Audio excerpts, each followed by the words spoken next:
తెలుగులో ప్రేమ పుస్తకం గల్గుడు మాతరా గారు వాళ్ళ అబ్బాయి డైరెక్షన్ లో అజిత్ ని శ్రీకార్ పేరుతోటి ఆ సినిమాలో హీరోగా నటింప చేశారు. ఆ తర్వాత ఎందుకు అసలు మొత్తం పూర్తి గ్యాప్ ఇచ్చారు ఆ సినిమాలో? అది నేను చెప్తున్నటువంటి విషయం, మా పెద్ద అబ్బాయి విజయ శర్మ గారి సాయి కుమార్, వరకుడు మారుతీరావు గారి అబ్బాయి, వీళ్ళందరూ చదువుకున్నప్పుడు క్లాస్మేట్స్. అందరూ మా ఇంటి దగ్గర ఆడుకుంటూ ఉండేవారు. దేవుడు చేసిన పెళ్ళి ఒక బుద్ధి క్యారెక్టర్ కావాల్సి వచ్చినప్పుడు సాయి కుమార్ ఆడుకుంటూ అది కండారు. అది చూసి ఆ బుద్ధి క్యారెక్టర్ ఏదైతే బాగుంటాడు అని చెప్పి నేను ఆయన పిలిచాను. ఇంటికి చెప్పారు, వాడు మదరు ఫాదరు వచ్చారు. నిజం చెప్పాలంటే పిఎస్ శర్మ గారి కన్నా ఆమె డిఫరెంట్ క్యాస్ట్ నేనే మ్యారేజ్ చేసేవారు ఇద్దరికి. అట్లా పుట్టు మీరు చేస్తానంటే అంతకంటే కావాల్సిందే ఉంది అని పిఎస్ శర్మ గారు అంటే సాయి నా క్యారెక్టర్ పెట్టారు. దేవుడు చేస్తుంది. వలపూడి మారుతీరావు అబ్బాయి నా దగ్గరకు వచ్చి, వలపూడి మారుతీరావుకి నాకు ఆయన విజయవాడ బుక్ షాపుల్లో బుక్స్ రాస్తూ ఉన్నప్పటి నుంచి పరిచయం. తర్వాత ఆల్ ఇండియా రేడియోలోకి వచ్చాను. తర్వాత నేనే ఆల్ ఇండియా రేడియో నుంచి ఫిల్మ్ లైన్లోకి తీసుకొచ్చాను. కాకపోతే మొదటి పిక్చర్ మళ్ళా ఫిల్మ్ లైన్లో అయినా దిక్పాటి మసూర్దార్ అన్నపూర్ణాలు కథల్లో పార్టిసిపేట్ చేశారు. తర్వాత నాకు పాపం బస్వాడు వచ్చేసారు. Full picture dialogues and screen ప్లేతో సార్ వాళ్ళ అబ్బాయి వచ్చి అంకుల్ సాయిని మీరు ఇంట్రడ్యూస్ చేశారు, నేను డైరెక్షన్ డిపార్ట్మెంట్లో ఉన్నా, నన్ను ఒక పిక్చర్ డైరెక్షన్కి అలౌ చేస్తే నేను చేస్తాను అంటూ రిక్వెస్ట్ చేస్తే చెయ్యమ్మా అని ఆ సబ్జెక్ట్. అప్పుడు అజిత్ గారు యాక్చువల్గా ఈ వర్కింగ్ ఇన్ ది మెడ్రాస్లో నార్త్ మెడ్రాస్లో వర్క్ చేస్తున్నాడు. ఏదో గార్మెంట్ కంపెనీలో గుమ్మస్తాగానో సూపర్వైజర్గా. నేను వెళ్తా ఉంటే గేట్ రైల్వే గేట్ వేసున్న కారు ఆడాను. పక్కన ఆర్డినరీ సైకిల్లో నుంచి ఉన్నాడు కూడా అని చూస్తే చాలాసేపు చూసిన తర్వాత గట్టి కూడా బాగున్నాడే అని పిలిచాడు. సినిమాలో యాక్ట్ చేస్తావు బాబు అని ఇంట్రెస్ట్ చూపించాడు. సరే నా లక్ష్మీ ల్యాండ్ అడ్రస్ ఇచ్చి నువ్వు రేపు అక్కడికి వచ్చి కనపడు. చూసిన తర్వాత మేకప్ టెస్ట్ తీసా. వీక్గా ఉన్నాడు.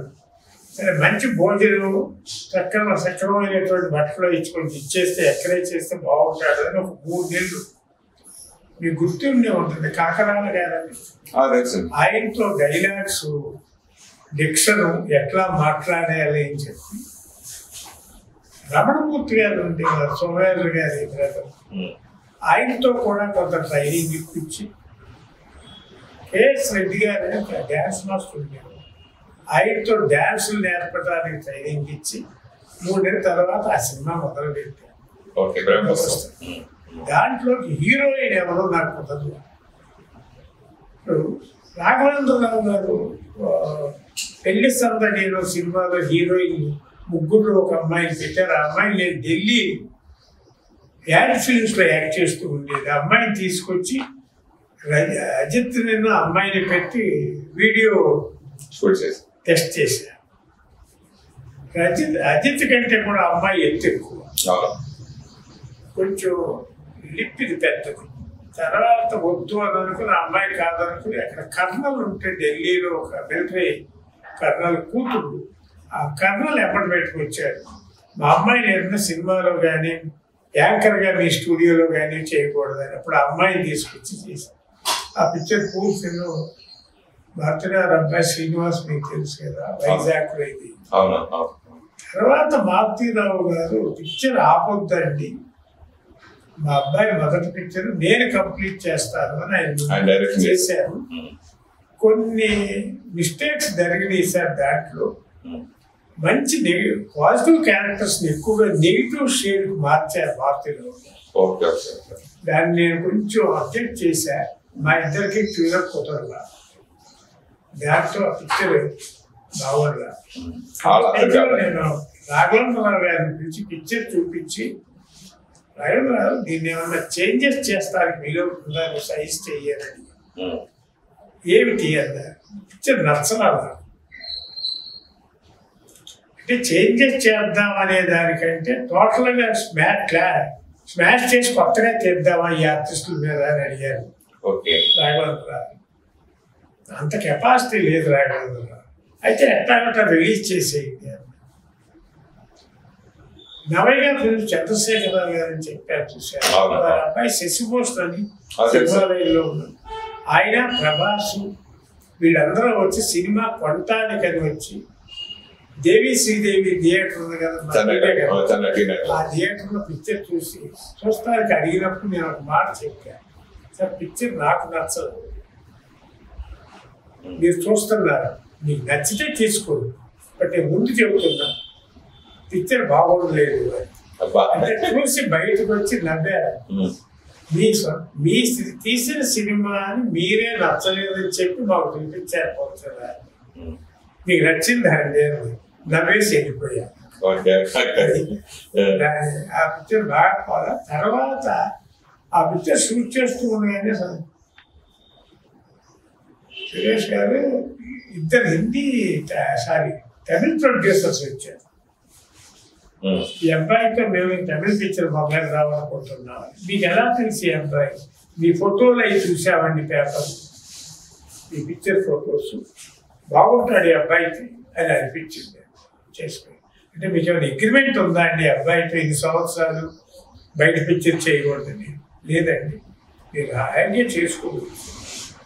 ఈ పిక్చర్ రిలీజ్ అయ్యే లోపలే ఇంకో పిక్చర్లో 2 పిక్చర్లో మొదలైతే అబ్బాయి భవిష్యత్తు బాగుంటుంది. అట్లా వాళ్ళు తమిళ మొదలుపెట్టారు. ఈ స్టెకాన్ అంటారు తమిళ్లో ఈ రోజున one of the successful hero. ఇప్పుడు రాజకీయాల్లోకి మీరు హిందీలోకి ఇంట్రొడ్యూస్ చేసినట్టు రజనీకాంత్ గారు రాకుండా తప్పించుకున్నారు పొలిటికల్ ఎంట్రీకి.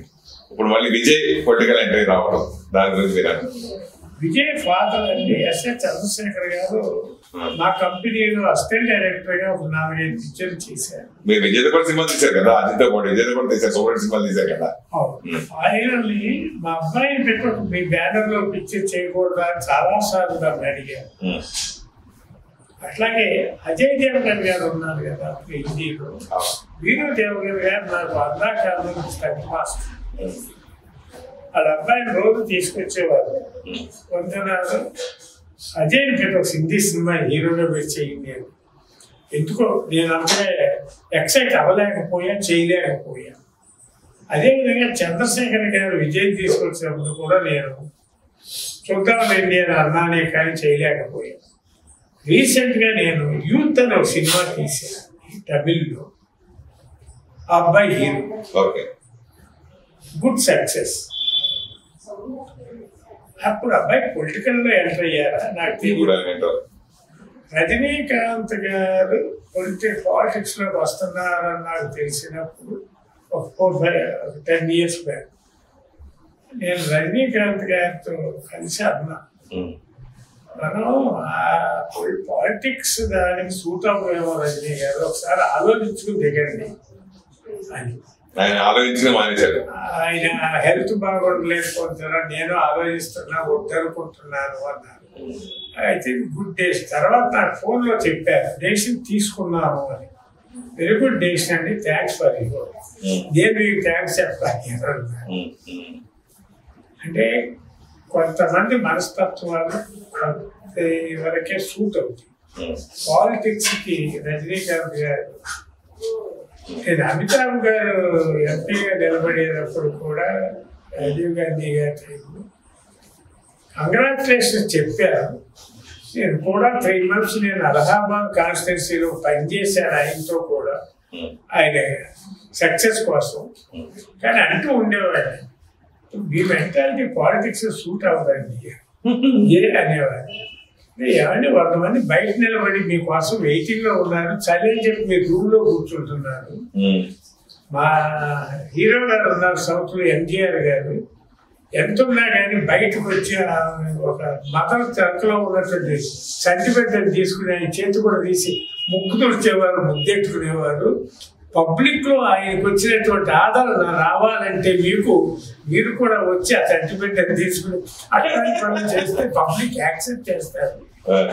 తమిళనాడులో ఎంత మాస్ పాపులేషన్ ఉందో యూపీలో కూడా అంత పాపులేషన్ ఉంది అని చెప్పి అని అబ్బా అంటూ వచ్చేవారు. అరగంటకు ఒకసారి బయటికి పబ్లిక్.